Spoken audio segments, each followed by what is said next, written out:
丸と十字が合わさることで、物質と精神、宇宙と人間の統合を表す。太陽イコール生命の源、光、力、エネルギー。アンク十字の9と十字が統合して重なると、地球の記号になります。地球の記号は、丸の中心に十字が入っています。丸は地球の球体、物質。十字は四方向、精神、意識、調和、バランス。水穂伝には、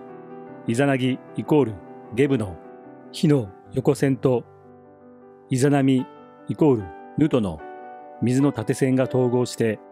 丸十字となる。この水中主の星は、男女交わるとき、引く息とともに入りて、一滴の中に喰する。故に、体は父母より受け、御霊は天より臨来るのであります。故に、人間は天地と父母の合体によって生まれてくるのであります。十字の中心は神の星、すなわち一心のには、すでに雨の水中主が宿りまして、いわゆる神の生み屋となるのであります。イザナギ神の火、チョンと、イザナメ神の水、丸と、値、賜う見形であって、50連の息の調べに従っているものであります。この火と水が値と現れているのを見れば判明いたします。丸は母の水、星は父の一滴である。火に十字で太陽十字、または車輪十字とも言います。現代の天文学においては、同じシンボルが太陽ではなく地球を表すシンボルとして使われている。円に十字は太陽の円を太陽神の車輪、チャリオットの車輪とする解釈から発生した太陽のシンボルとして解釈された。円に十字の車輪のシンボルによって太陽の神を表す。太陽のシンボル、単純な円または円盤は太陽のシンボルとしても使用される。円の中央に点、ドットを持つ円は古代の太陽のシンボルとして使われた。アンク十字、天文学及び占星術では金星を示す記号として使用される。金星、アンク十字、ギリシア神話ではローマ神話のヴィーナスを示す記号として使用される。記号そのものが手鏡を示しており、それがヴィーナスのシンボルとされるとともに、女性を象徴するものとして、生物学上のメスを意味する記号として扱われるようになった。剣は天と地を貫く光の軸。人体で言えば背骨、スサ脳的軸。剣、背骨と玉、頭がつながることで、人という生命の十字が立ち上がる。この構造はまさに、アンクイコール生命の鍵そのもの。アンクのてっぺんは一つの輪になっています。この9は0から9までの00イコール99を表します。50音図では0から9までのアーから和行までのアはイコール淡路島イコールアはイコール四国徳島アはイコール大月姫を表します。アンク十字とは9と10が離れているということです。9と10はことイコールことぶき。0から9と10は誠イコール誠となります。アンク十字の丸い輪が頭を表し、0から9の9、9から9、99、くぶくりへの道、それはアルファからオメガを表します。アンク十字の丸はオメガの形になります。そして縦の棒は体の背骨を表します。オメガは女性性の守護神女神であり、子宮を表します。髪型と胸に当てている手がオメガの形をしています。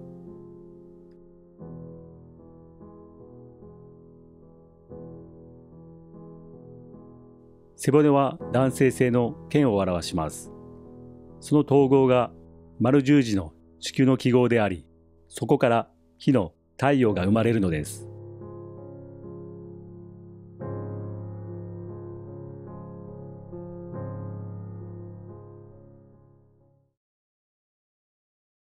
アイヌの酋長の菊池俊一夫婦によると、アイヌの古語でクナとは単根、荒はばきは助韻の意味で、本来一体のものだったという。高根和則氏著書、アレキサンダー大王は日本に来たの中に、このようなことが記されています。アイヌと呼ばれている民族は、我が国に最初に来たユダヤ、イスラエル人に他ならないからである。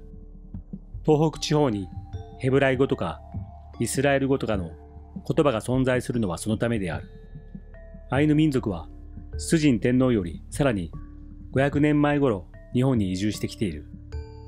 ペルシャ脱出をして民族大移動の根拠地を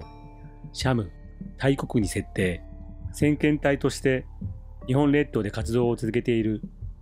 ヘブライ、主としてアイヌ民族からの報告を入手しつつ、アレキサンダー大王の計画に参加していた部下たちと共に移住する人間を選び出す作業を開始したのである。シャムに大王の移動作業本部が置かれていたことの立証は、アイヌ民族が今日でも本島人をシャモ人と呼称しているが、これはシャム人の訛りであって、我が民族が渡来してきた経路を表している。シャムの移動作戦本拠地を経て、日本列島に到着した人員数は聖書に記述がなされているように、12氏族、1氏族、1万2000人、1万 2000×12 は14万4000。14万4000人という民族移動は大変な大事業であり、今日の社会でさえも困難を伴う海路の大渡り業であったのである。日本列島上陸以前に琉球列島に着いたことは、海路先行の道筋であり、琉球列島の列島名と島の名称に足跡をとどめた証としての名称を冠し、現在している。日本列島の中では四国を建国の基地として設定。したがって四国と淡路島がイザナギ、イザナミ、二柱神の初めての国生みとして歴史の冒頭に記述がなされたのである。14万4000人という大和民族の移動も四国の地ならば秘密のうちにこれを吸収してなおあまりある広大さがあった。四国の建国に要した年月は60年と歴史上に記されており、一大事業が遂行なされたのである。また、アイヌ民族の熊祭りは、英語のベアとも同一の内容で、隠蔽を意味する。イオマンテイはイオであり、マンテイ、月は死で、読み、四国を指しているのである。アイヌ民族の証言は、日本人の移動経路を施行したものであり、移動中の民族名はユダヤ、アイヌ民族はユダヤ民族の本流であるセム族にあたる。アイヌ民族がセム族であることを示すのが、北海道余市にある洞窟の中に書かれている色彩画、長宗祭祀、フコッペという言葉は、セム族語で日本語に訳すと鳥飛んだべ、これを我が国の雅楽で霊人と呼んでいる。霊すなわちレヒ、レヒ人、レビ人で、ユダヤ民族の中で祭祀を司る部族名。さらに、アイヌ民族は、間宮海峡を調査に行った間宮林蔵がアイヌ人漁師に名前を尋ねたときに、アイヌ人漁師が個人名と民族名を間違えて、民族名を答えてしまう。彼は、シュメレンクルーと答えた。すなわち、アイヌ人漁師は、私はシュメール人ですと。アイヌ民族、セム族とした証、北海道の地名として存在。シュメール人は漢字でスメルタル人と書く。寿の女の連れ人となる。この女は大元の母なる女神ナンムアミンである。シュメール古来のすべての神々の母なる祖先とされる女神、天地を生み、すべての神々を生み出した原初の海、淡水の神格化。女神は天と地が統合している天地の山の双子を生んだ。天気はアンとナンムの息子で、天気はナンムと同一とも言われ、水による創造の力を持つナンムが姿を変えたものと考えられています。そして木とアンは原初の海、ナンム女神より生まれた兄弟神である。木をシュメール時代の母なる神ニンフルサグと同一視している。このニンフルサグが北海道余市にある洞窟の中に書かれている色彩が焦燥祭事イコールフコッペ、日本語に訳すとトリトンダレイコールアスカである。アスカの本来の意味は大鷲イーグル。アスカはアワインベシの祖神、雨の日鷲の御事イコールニンフルサグイコール禁止イコールヤタガラスです。ブー大陸の本当の名前はアスカとも呼ばれている。延期とニンフルサグの統合が寿イコール9と10の統合を表します。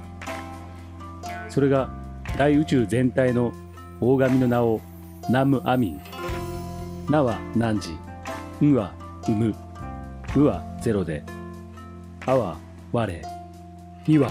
体で、ンは生む。南部シュメール神話における原初の海の女神であり、最も古い女神。シュメールでは最後の原始の海の女神は南部、始まりの女神です。南部とは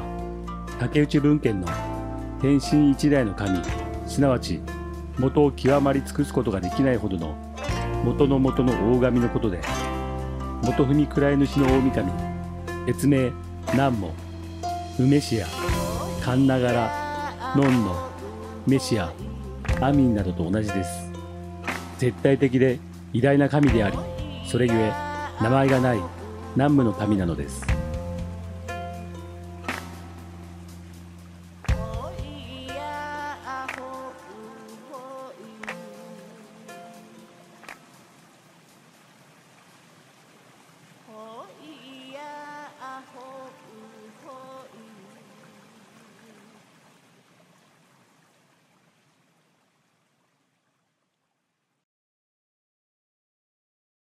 このアイヌ文化を伝える絵添え、アイヌ絵には三つどもえの模様が描かれています。琉球王国の国章は左三つどもえです。高根学説では、アイヌ民族は崇神天皇よりさらに500年頃前に先遣隊として琉球列島を得て、日本列島の四国へ上陸が行われたと記されている。琉球古伝によれば、天孫子王朝は17,802年続いた。つまり、氷河期とその後の時代をも挟んで、断続的にその間人々は動いた。古代琉球からメソポタミアへ、さらにシュメールで都を成した後、再び火の元の琉球へ。シュメールから来たというのは、先祖のもとへ里帰りした人々についての伝承なのである。そもそも一族が大陸の西を目指した理由は、氷河期が終わって大洪水が起き、孤陸が沈没したための信託によるエクソダス、脱出だったようだと記されている。ということは、縄文人イコールアイヌ民族イコールエミシ、エビス、エゾイコールエビスということになる。神は人が真理という的を射抜くために、この世という的場を作られた。この世界には善も悪も、喜びも悲しみも、あらゆる学びが備えられており、それらはすべて、人が誠の的を見極めるための試練である。単なる知識は知識に過ぎないが、的の中心を射抜くこと、すなわち真理を貫くことこそが知恵であり、恵みである。恵みとは他の命への思いやり、慈しみの心の上に神の十字が立つことであり、人が神より授かった知恵とは、命を尊び、互いに生かし合う心の働きである。それが知恵の実の真の意味である。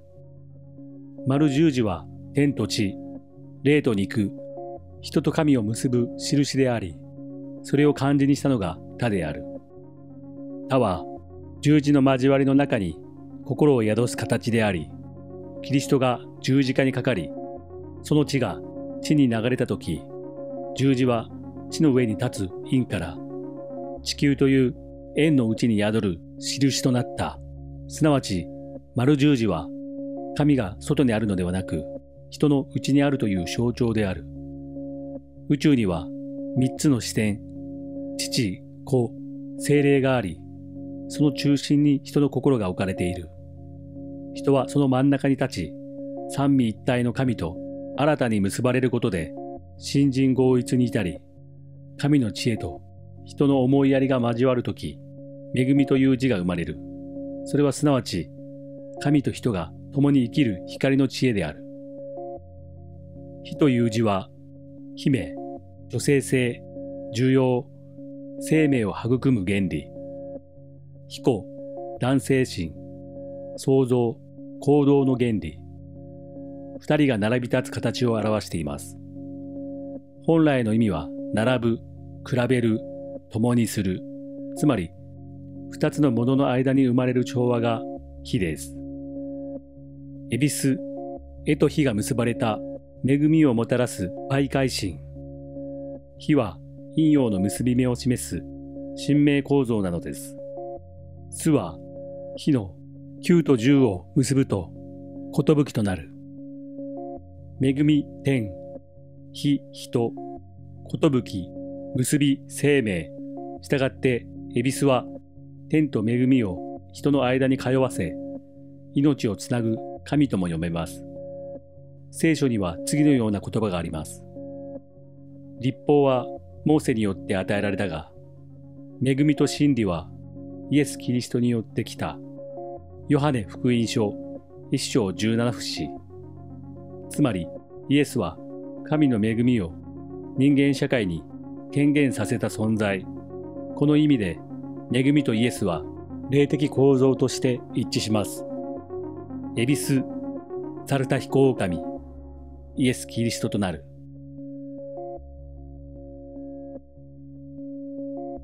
七福神は初めから七福神として信仰されていたわけではなく、福をもたらす神様としてそれぞれ信仰のあった七柱の神様が合わさって生まれたものとされています。七福神として信仰されるようになったのは室町時代後期頃からと言われており、それ以前の平安時代では恵比寿と大黒天の二柱が二福神として主に祀られていたそうです。シバは仏教で大自在天となり、大黒天のルーツもシバである。そして三面シバを継承するのが天台密教の三面大黒天である。大黒天から見て、左肩に毘沙門天を、右肩に弁財天を乗せた三面大黒天が作られるようになりました。毘沙門天と弁財天の代わりに、猿田彦狼と雨のうずめの御事が入ったバージョンがある。神道イコール恵比寿、仏教イコール毘沙門天。そして集合によって恵比寿は毘沙門天の本地を持つ神です。創神毘沙門天とは仏教における天部の一尊、二尊の毘沙門天が背中を合わせて立っている姿で表される。二つにして一つを表します。一体にして二神、または二体で一尊を表す毘沙門天の形態です。片方が毘沙門天で、片方が吉祥天女であると言われている。一般に弁財天と混同されることが多い。雨のうずめの御事は弁財天、一木島姫、瀬尾律姫と同一である。三面大黒天は三位一体を表します。徳島県西部の山間地祖谷地区には古くから伝わる不思議な歌があるそうです。きゅうり来て、きゅうり行って、きゅうり戻る。朝日輝き、夕日が照らす。ない椿の根に照らす。そやの谷から何が来た。恵比寿大黒、積みやおろした。伊勢の三宝、積みやおろした。三つの宝は庭にある。そやの空から五竜車が三つ降る。先なる車に何積んだ。恵比寿大黒、積みやおろした、積みやおろした。そやの空から五竜車が三つ降る。中なる車に何積んだ。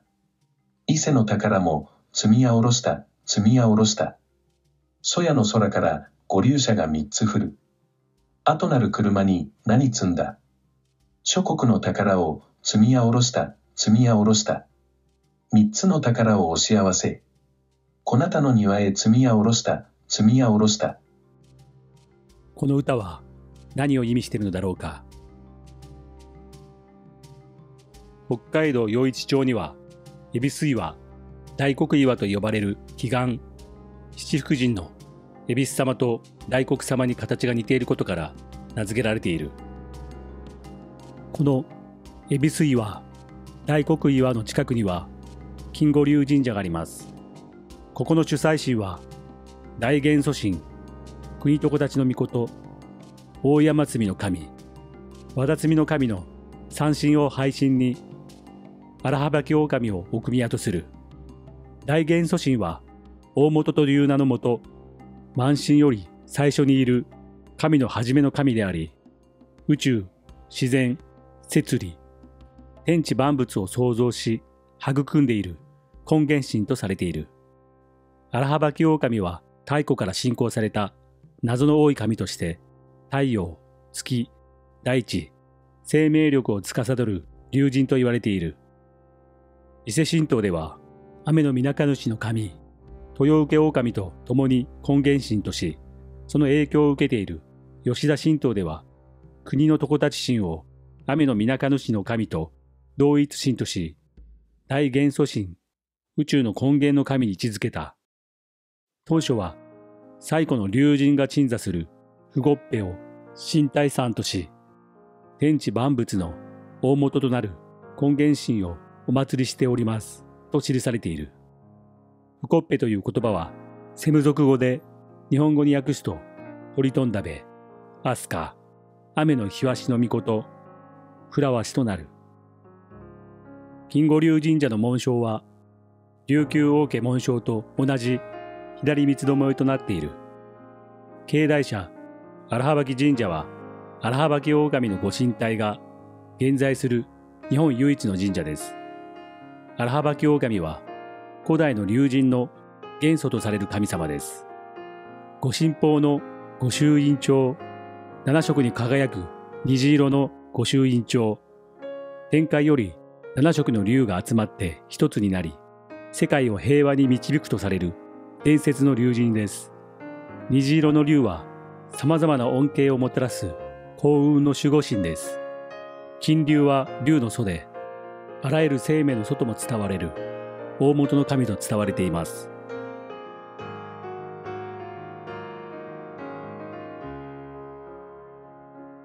北海道旭川神井町中和に鎮座する水神龍王神社は、古来よりアイヌの聖地として崇められてきた。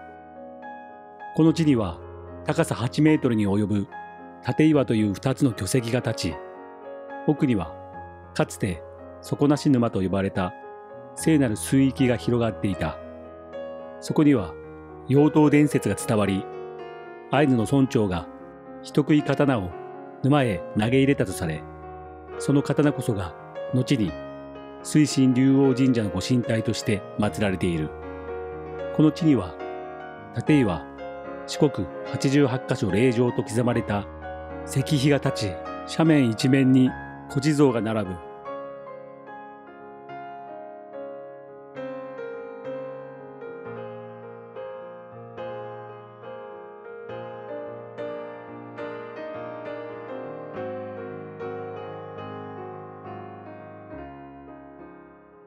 さらに、その中心には修行大師像空海が祀られ、すぐ横には稲荷神社が寄り添うように鎮座している。背後には底なし沼の後の石碑が立ち、その奥には3つの土管が配置されている。石碑からその土管を覗くと、ちょうど逆三角形に並んだ3つの円が見える。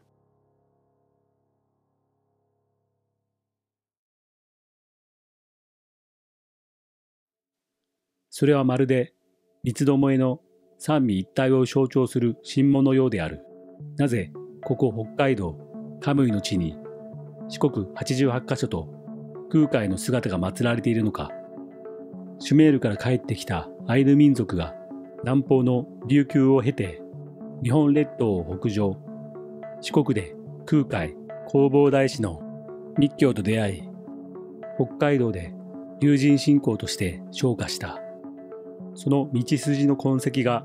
このカムイの地に残されているのである。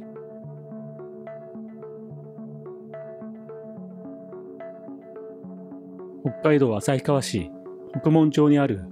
アイヌ記念館を訪れた際、展示の中に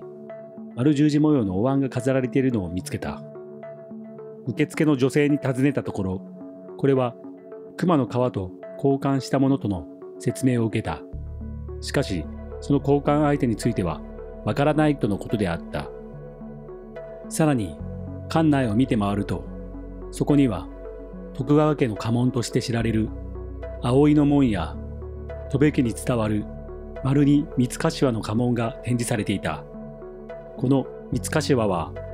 神道の根源を象徴するものであり、三神、天、地、人あるいは三位一体、ハヌカの象徴としても解釈される。これらの品々は単なる装飾や交易品ではなく、古代の民族や信仰の交流を物語る和解の証であった可能性がある。南メソポタミア地方から渡来したとされるユダ族の系譜を持つ大和朝廷とレビ族、アイヌ民族との間で交わされた平和と統合の象徴としてこの交換品が存在したと考えられる。丸十字の模様はことイコール寿を象徴し、成就、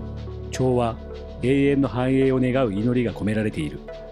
つまりこのお椀や家紋に刻まれた意匠は民族を超えてことほぎの世を願った祈りの結晶であり、アイヌとヤマトの和合の証として今世に伝わっているのではないだろうか。この神社の奥宮、真名井神社にはかつて地中に埋もれていた石碑があり、地元の有志によって掘り起こされ復刻されたと伝えられています。その石碑の上部には現在三つどもえの門が刻まれていますが、建立当初は六芒星ダビデの星であったと言われています。この六芒星と三つどもえの両方は今もこの神社の絵馬に書かれており、その象徴性から日中同祖論、日本とユダヤの精神的共通起源との関連でも注目されています。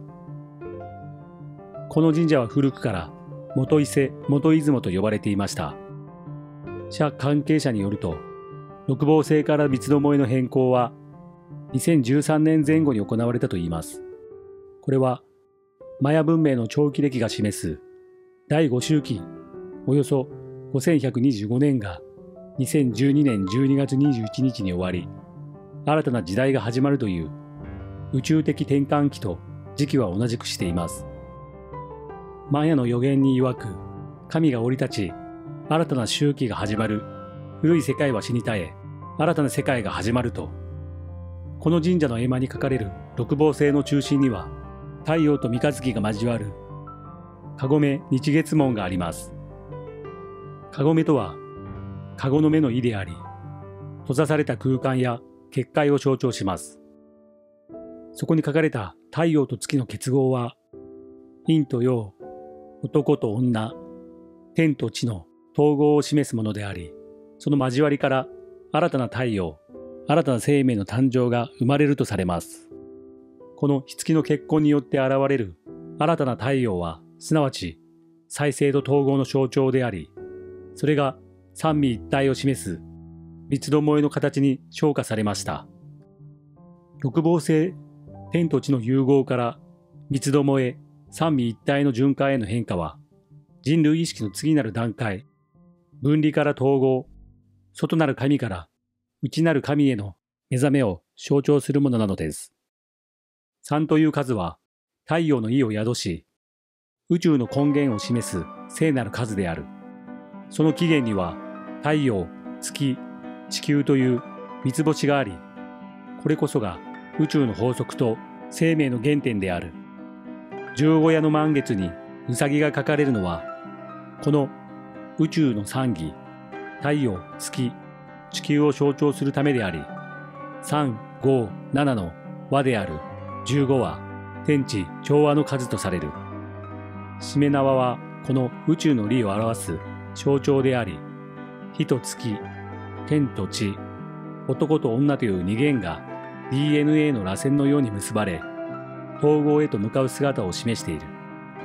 出雲大社の神楽殿に掲げられた巨大なしめ縄の3つの砲雷は、その象徴を地上に具現化したものである。また、出雲大社の古代遺構から発見された三本一組の渦柱は、天地を貫く三位一体の柱を示し、この三の構造は、三つ頭や三つどもえとも通じる神道の根本思想、すなわち三位一体の実態である。三角形は太陽の象徴であり、男性性、陽のエネルギー、すなわち始まりのアルファを意味する。逆三角形は月の象徴であり、女性性、陰のエネルギー、すなわち終わりのオメガを示す。この二つが重なり合うとき、宇宙の循環は完成し、神と人、天と地が一つに結ばれる。琉球王国、金剛龍神社、出雲大社、水龍王神社、この神社、マナイ神社、そして指定世界、アルザル、シャンバラはいずれもこの三位一体の三つどもえの原理を体現する聖地である。すなわち太陽、月、地球の三つの力が調和し、天と地、神と人をつなぐ宇宙の聖なる結びを象徴しているのです。